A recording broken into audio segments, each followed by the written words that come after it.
by zakat organization. You cannot pay zakat directly. Okay. And then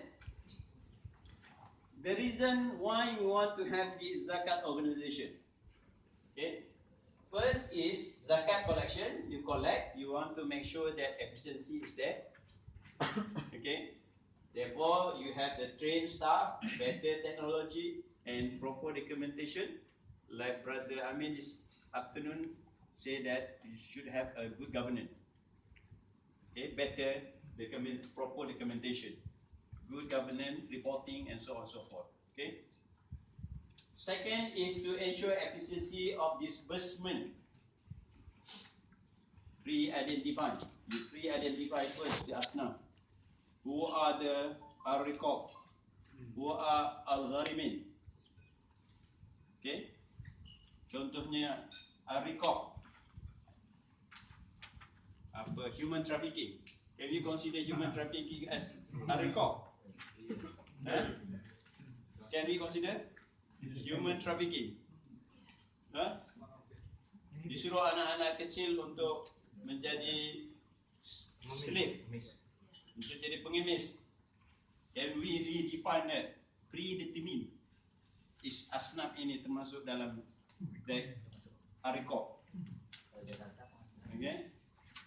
Atau mungkin di Selangor dia ada, kalau you have that, we don't encourage them the young ages to get involved in prostitution. So we want to rehabilitate this person. So we provide the sponsorship for this house to rehabilitate the girls underage. Okay, so we consider that predetermined. Okay, efficiency, meaning that we have the upfront category of asnaf, and of course redefinition. Redefinition of fisabilillah. Okay, I ask the student, you want to deliver your baby by the non-Muslim doctor and sing some more. You know sing? Sing with turban. Okay? Okay? Indian pakai turban. Kecil-kecil bola hoki. Besar-besar bola rugby. You know? Yeah. Sing. So do you like that do you want to deliver your baby with the sing doctors? You said no. How about, let's say zakat redefine that. Okay? Bi sabilillah, give scholarship for our son or for our daughters to do masters or specialization in gynecology, the lady. So we redefine. Okay?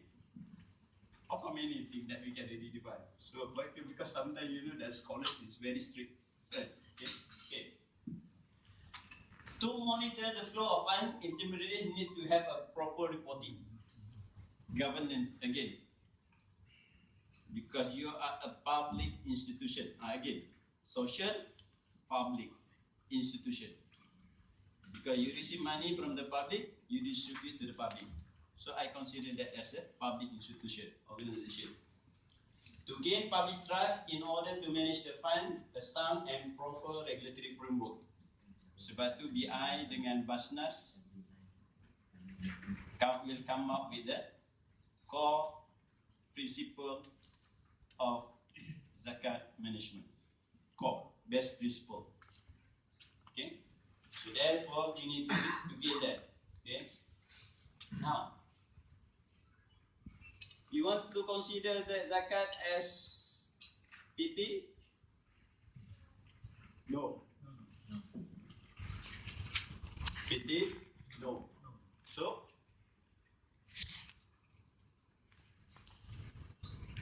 nak jadikan sebagai apa? Remember that we have the OECD principle. OECD principle. So in order to determine your organization to the economy, how can I, in a country, my organization can be included and can we evaluate the performance of this institution that may affect the economy, meaning that my institution contribution of my institution to GDP, gross domestic product. If today I ask you, how can I evaluate zakat institution to our GDP? Can you answer that? How?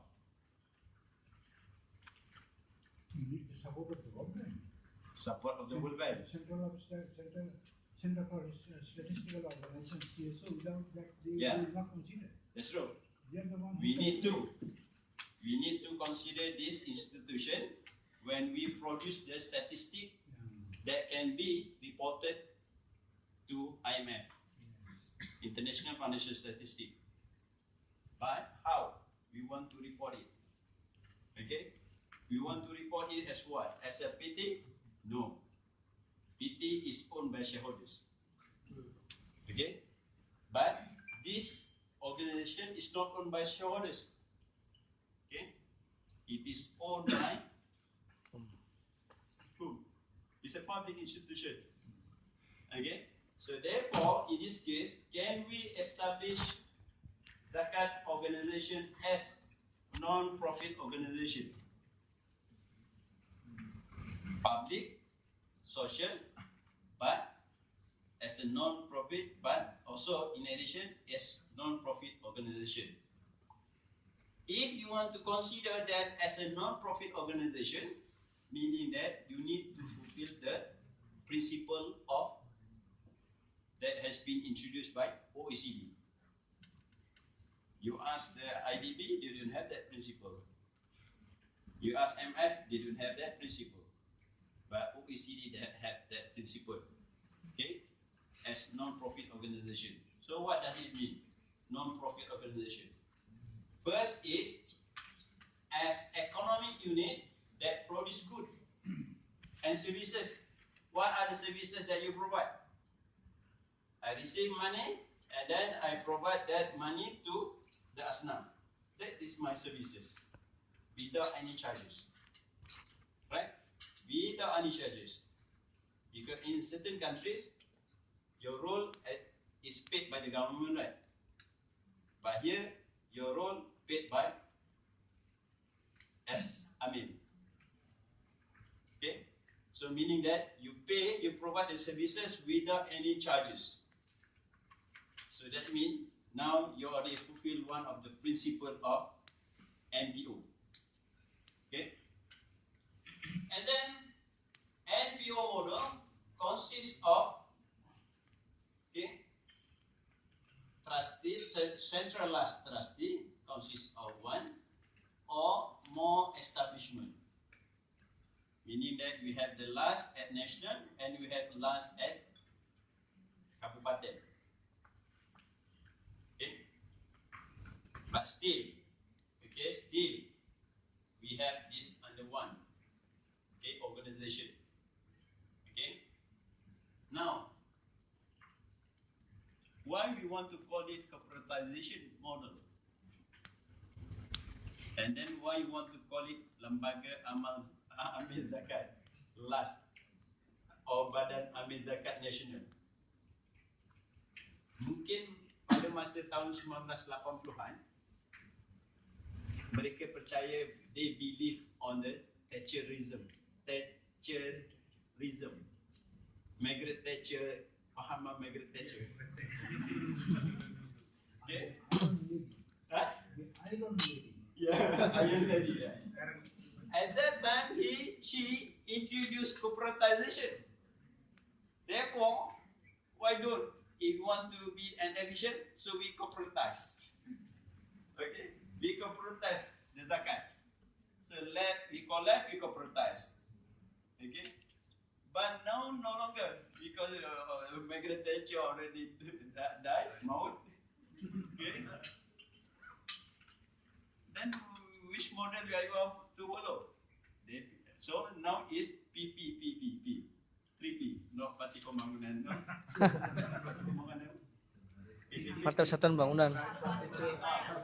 Parti Persatuan Pembangunan. No, not pribumi. So now we have the private public partnership, Private Public Partnership. PPP, to replace the corporatization. Now, are we going to replace our zakat organization as PPP? Because no longer we no longer need that corporatization. Because that corporatization only happened in 1980s. Okay, so we can debate that. Okay, maybe lembaga zakat Selangor still follow that corporatization, corporate. Okay, pengkorporatan. Okay, so we corporate only. Sorry. May I say, Yeah. zakat organization is NPO. NPO, yes. I consider that You lembaga say zakat as NPO. that you say no, but I think I say yes. No, I'm saying is yes. Yes. Now he's saying yes. Okay? He's saying here. Because why? Because you don't have the shareholders, because you don't make profit, okay? You don't charge. From accounting aspect, Yes. it is different. Yeah. The financial statement, Yeah. zakat organization NPO, Mm, with the profit organization. that's true. That's why when we want to have the accounting for zakat organization, we should follow the accounting for NPO, not as accounting for PT. Exactly. Okay? Right. Okay. Now, NPO, can we consider that NPO as a market producers? Where you charge and then you receive fee. Sometimes zakat establish the hospital. And then when they establish the hospital, they build hospital, and then hospital charge. Okay, you pay. You ask you sell the product, the pharmaceutical, then you set the price. Okay, so is it in line with the NPO? No, no. Even highly subsidized. Unless you highly subsidized. Is it subsidized? Why don't you give it free, right? Okay. And then the doctor will be paid by the government. So and then the hospital paid by the hospital building paid by the government. And then the charges is a free. You can, right? Okay. So NPO cannot act as a market producers. How about in NPO in the normal financial sector? Daycare, you provide daycare services. Okay, you provide nursing home or you provide education for free. Okay, or NPO in the financial sector. Zakat, you receive zakat and then this zakat you give it to microfinance. No. And then you give the microfinance because under the microfinance they have the asnaf of the poor and the masakin and fukara. So therefore you channel that zakat through microfinance. Yeah. Yeah. Service cost. Yeah, they charge 4%. Yeah. Okay. So now, involved in the government sector, like produce collective services, provide a clean water. Okay, in certain countries, the zakat will be the channel to produce clean water. Awesome. Okay, or to produce park. We need a clean environment, right? That's what we need a park, free for all. Okay, or produce in